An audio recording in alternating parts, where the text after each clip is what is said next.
आप राम मंदिर बना उससे खुश थे या आपको अजीब लगा? हाँ, मुझे ये पता चला कि अधूरे राम मंदिर की प्राण प्रतिष्ठा की। पूजा पाठ करते हो साहब? मुझे लगता है कि मुझे मेरे राम मेरे अंदर हैं। तो राम मंदिर जो बना उससे आप खुश हो? अयोध्या गई हूँ। अभी गए हो? नहीं, मंदिर बनने के बाद नहीं, उससे पहले गई जाओगे? हूँ। बिल्कुल जाऊंगी। हमारे जो हैं भगवान हैं और हमारा तो बियाह भी राम जी के ही परिवार में हुआ है।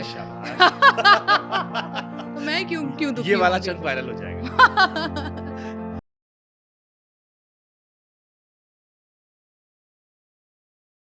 एक और अभी ट्वीट देखा मैंने, राम मंदिर को लेकर आपने किया था। रिसेंट आपके कुछ ट्वीट्स में से एक है। रहा होगा। आप राम मंदिर बना उससे खुश थे या आपको अजीब लगा? अजीब क्यों लगेगा? पूछ रहा हूं मैं, क्योंकि नहीं, आपने कुछ ट्वीट किया था अभी, आधे अधूरे ऐसा कुछ लिखा था आपने। हाँ, मुझे ये पता चला कि अधूरे राम मंदिर की प्राण प्रतिष्ठा की मैंने गई। ये सवाल एक्चुअली पूछा था, मैं गया था अयोध्या में, हम्म, उनसे राम भद्राचार्य जी से मुलाकात की थी मैंने, तो उनसे मैंने पूछा था ये सवाल कि बहुत सारे लोग ये आरोप लगा रहे हैं कि आधा अधूरा राम मंदिर का आप लोगों ने जल्दी में कर दिया है, तो क्या ये सही है गलत है? क्योंकि वो जगत गुरु हैं तो उनको धर्म की बेहतर नॉलेज होगी मेरी तुलना में। तो उनका जवाब आया था कि नहीं शुभांकर, जो गर्भगृह में भगवान को रखा गया है वो शास्त्र संगत है। अच्छा। उनके हिसाब से। और ये ट्वीट आपने परसों नरसों शायद अभी 2-4 दिन पहले किया होगा। तो ये उनका वर्जन था, मैं अपना वर्जन हटा रहा हूँ। तो राम मंदिर जो बना उससे आप खुश हो? नहीं, देखिए, मैं इस पे ये कहना चाहूंगी, मुझे नहीं पता कि क्या चीजें शास्त्र संगत थी या नहीं थी। एक बात तो ये है कि मैं पंडित जी भी नहीं हूँ। मैं भी नहीं, इसलिए मैंने खुद कोट कर दिया उनको। अच्छा। क्योंकि मैंने इंटरव्यू लिया था इसलिए मैंने कोट कर दिया। अच्छा, अब मुझे बहुत आइडिया भी नहीं है, वो शायद पंडित जी लोग बताते होंगे कि क्या क्या बोलते हैं उसको, वास्तुशास्त्र। वास्तुशास्त्र और भी बहुत सारे जो हाँ। शास्त्र होते हैं उसके अकॉर्डिंग क्या ठीक है क्या नहीं ठीक है, ये मुझे बिल्कुल आइडिया नहीं है। ना तो मैं बहुत बड़ी पुजारन हूँ कि मुझे बहुत, मेरी मम्मी से अगर आप पूजा पाठ पूछें, करते हो साहब?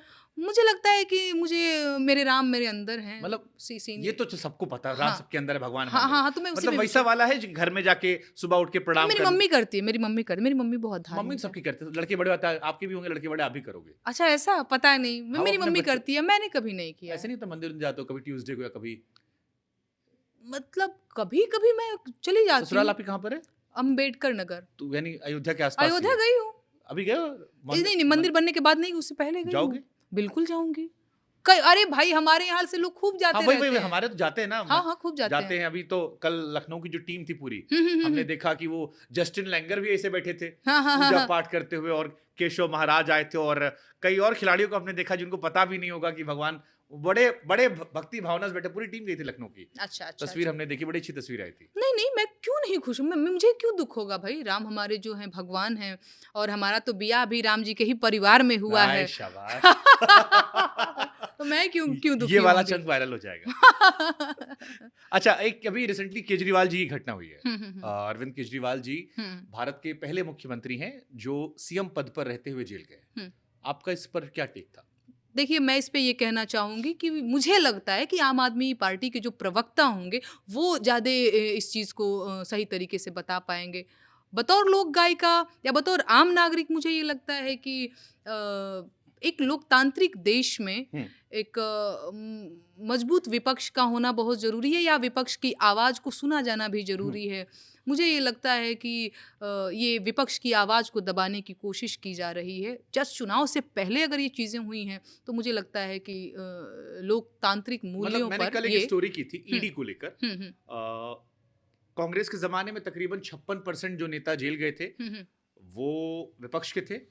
बीजेपी का जो स्टैट 2014 से 2022 का आया था वो था, इंडियन एक्सप्रेस ने कोट किया था कि 121 या 22 नेताओं में से 115 शायद विपक्ष के थे।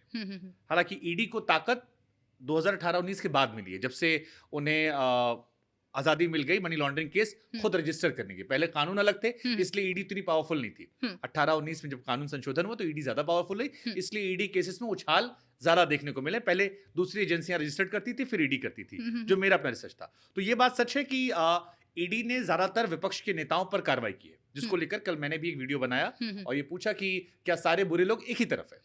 बट दूसरा वर्जन ये आता है जो अन्ना हजारे जी ने कहा कि जब दिल्ली में शराब नीति बन रही थी, आज अन्ना हजारे जी कोट है, तब मैंने केजरीवाल जी को मना किया था कि आप इसके अगेंस्ट आए थे क्योंकि आप एक नॉर्मल पॉलिटिशियन नहीं है, आप एक आंदोलन के बन के आए थे, आप प्लीज इसे अवॉइड कीजिएगा। अगर आप कांग्रेस में जाती हैं तो उस कांग्रेस ने भी लास्ट ईयर बहुत सारे ट्वीट बनाए थे दारू और फनी मीम्स जो आजकल बीजेपी वाले वायरल करते हैं। तो वो कहते हैं कि जो आपने किया वो आप भर रहे हो, आपने घोटाला किया इसी वजह से, क्योंकि वरना सुप्रीम कोर्ट है, सब है। आज आपके 3-3, 4-4 मंत्री जो हैं वो जेल में बैठे हैं। मनीष सिसोदिया 26 फरवरी को गिरफ्तार हुए, सत्येंद्र जैन 4 अक्टूबर को गए, संजय सिंह 4 अक्टूबर को गए, और अब केजरीवाल जी। हो सकता है एक तरफ हो, बट क्या आप लोग को लगता है कि दोषी होंगे तभी, जैसे आपने कहा था ना कुछ गलत किया होगा तभी जेल गए होंगे, आप मानते हो कुछ गलत किया होगा? नहीं, देखिए शुभांकर जी, मैं बार बार एक चीज़ कहना चाहूँगी कि मेरा अभी पॉलिटिक्स से कोई वास्ता तो है नहीं ना, आम आदमी पार्टी से। ऑब्जर्वर तो हो ना आप। नहीं, मैंने कह दिया, मुझे जो कहना था कि मुझे लगता है कि चुनाव से ठीक पहले विपक्ष के सारे नेताओं को जेल में डाल देना, मुझे लगता है कि ये लोकतंत्र के लिए ठीक बात नहीं है। बस मुझे इतना ही कहना है, एक आम नागरिक होने के नाते।